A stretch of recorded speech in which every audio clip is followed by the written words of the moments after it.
What's up, guys? It's your boy Big Ron here. We are here in Arlington, Texas. I'm gonna show you guys around real quick, show you my few cars I got, some of the other stuff I got in my house, and give you a little history about it. Let's get into this. Yeah, buddy.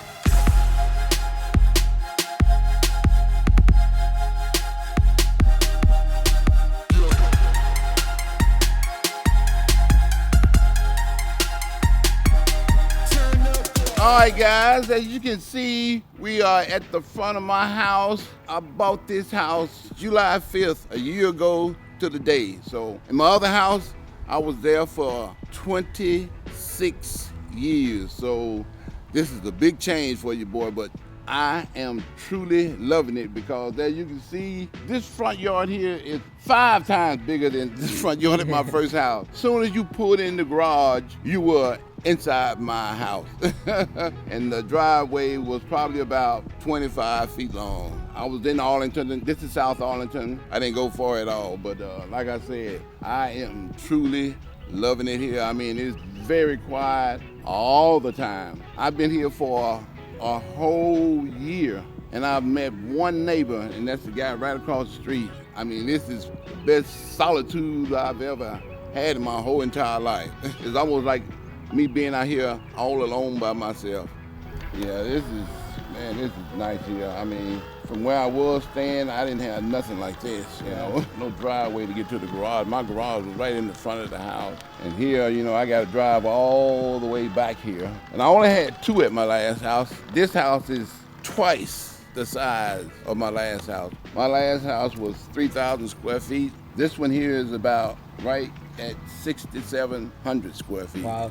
And we got almost an acre of land. And you got horses out here. That's another thing I like about this place. 2 horses, actually. And the people that lived in that house right there, they raised quarter horses, and they kept 2 of them. And they're pretty nice, too. Real friendly horses.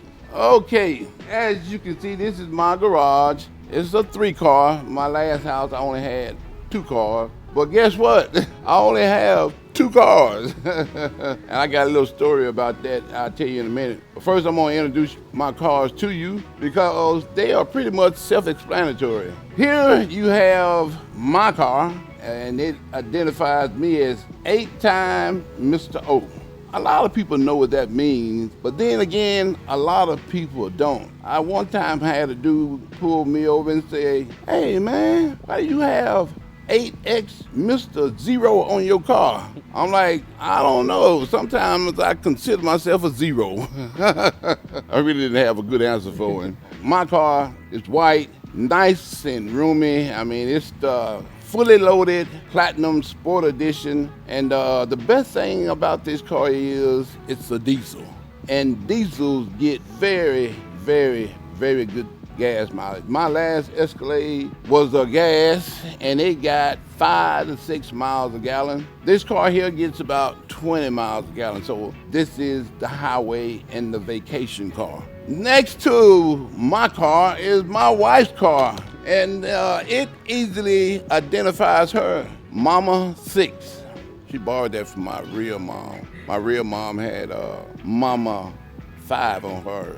Reason why she had Mama 5 is because she has 5 kids. So my wife took a little story from her page book, had Mama 6 put on her car because she has 6 kids. And I have 6 kids. So there's like 12 kids all together. You never know when all of those kids are going to be together. That's why we have 2 big Escalades, because we can always fit them in 2 cars. I think the Escalade is the best SUV out there on the market. As a matter of fact, this is probably about my 5th or 6th one. My first one was in 2001. And I've had, like I said, 5 more after that. I already got another one on order right now. And it came in on my birthday. I ordered the Escalade V. For people that don't know, that's the Escalade that has about 700 horsepower. I got to trade this in. Yeah. Reason why, because at one time I had 4 cars. I had a Hummer, a Dodge Charger, Bentley, and I had an Escalade. you'll never guess which one I drove the most. So I'm gonna tell you, it was the Escalade, because it was the best car and the most comfortable one. When I sold the Bentley, I kept it for like 7 years. I sold it, it had 4,000 miles on it. When I sold the Hummer, I kept it for 10 years. It had 29,000 miles on it in 10 years. When I sold the Charger, I think it had probably about 7,000 miles on it. I kept it for about maybe 3 years at the most. So I'm like, why the hell am I buying all these cars and I'm mainly driving just one? No reason. So now I only have one car because you can only drive one car at a time. I ordered the V, one with 700 horsepower. It came in on my birthday about a month ago, and I was on my way to pick it up, and they called me and said, got bad news for you. Somebody stole your car before we got a chance to get it to the dealership. They stole 3 other Escalade V's. They had 4 in a lot. They used one of them to break the gate open to get the other 3 out. And one of those 3 was mine. Just like that, before I can get my hands on it, it was already stolen. So now they got me another one ordered. So now I gotta wait another probably a couple months. Yeah. Any kind of jewelry. Never have worn it in either. This is the only one I wear. I wouldn't wear that if I didn't have to. You don't have that on, that's gonna be a problem. Susan. Bella is Billy, yeah, that's our dog's name.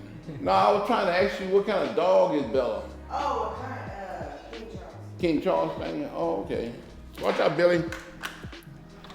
Like a living room, basically. Don't have much in here. The kids come in here and play this piano.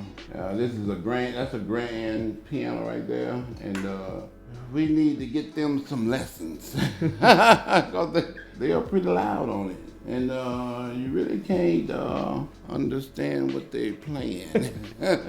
I haven't even tried to play that. That's how bad I would be on it. I just bought that for the kids, you know, so they can maybe learn an instrument or something. Formal dining room here, formal dinners and stuff, like Thanksgiving, Christmas, when the family gets together. My wife's parents, they come over every weekend and they eat in here every weekend. Yeah. Otherwise, I eat in the room we're going into next. And of course, this is the kitchen.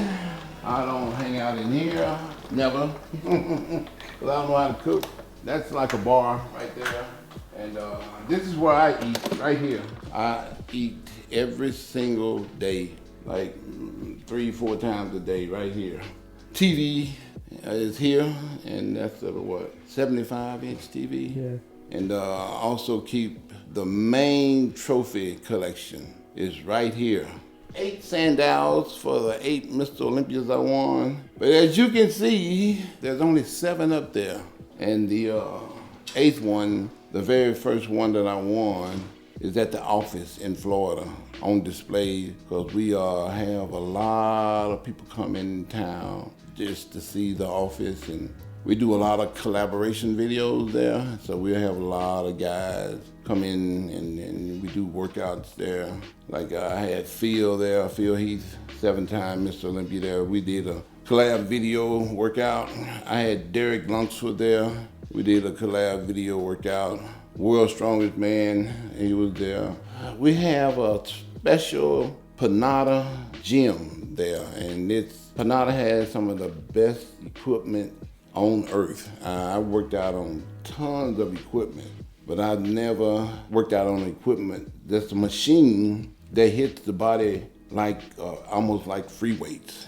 And you get some of the best pump, best workouts ever on that equipment. I'm taking some offers from some builders right now. I'm gonna have a gym built on the back of my house. Like I said, we got about an acre here, so I got plenty of room to put a nice sized gym. Probably do like between 2,000 and 3,000 square feet. More likely it's gonna be about 3,000 square feet, because my last house I had 1,000 square feet. and it barely fit, but everything fit in there. And I made that gym to be just like Metroflex gym. Every machine that I worked out at Metroflex, I had in my house. So when I got ready to get ready for the Mr. Olympia, and I don't want any interruptions, I do my whole Olympia prep at my house. So some days I never ever leave the house. To be honest with you, the only time I left my house during prep is to go to church, and that was every Sunday. Besides that, my whole 12-week Olympia prep, church and right back home. So I don't go anywhere. You use the pool at all? Yeah, I get into the pool probably about 3-4 times a week. I do exercises to help with my therapy. I finally decided that time for me to get back to walking unassisted. My balance has been real bad. So for the most part, I walk real good with crutches. But if I'm just doing like long distances, I always take the wheelchair. I probably have now been working on it for about maybe a month. I started my therapy again, and the pool is part of it. Like I said, I get in it about 3-4 days a week and work on the exercises. I probably spend 30 to 45 minutes each session. So I'm thinking maybe about another year, maybe a year and a half, I'll be able to walk unassisted. He said my large muscle groups are working real fine because I work out every day. I still train 6 days a week, but my small muscle groups almost inactive, and I have to activate them. And that's going to help with my balance and everything and help me to walk unassisted. And the therapy that I do with the therapist I go see, vigorous.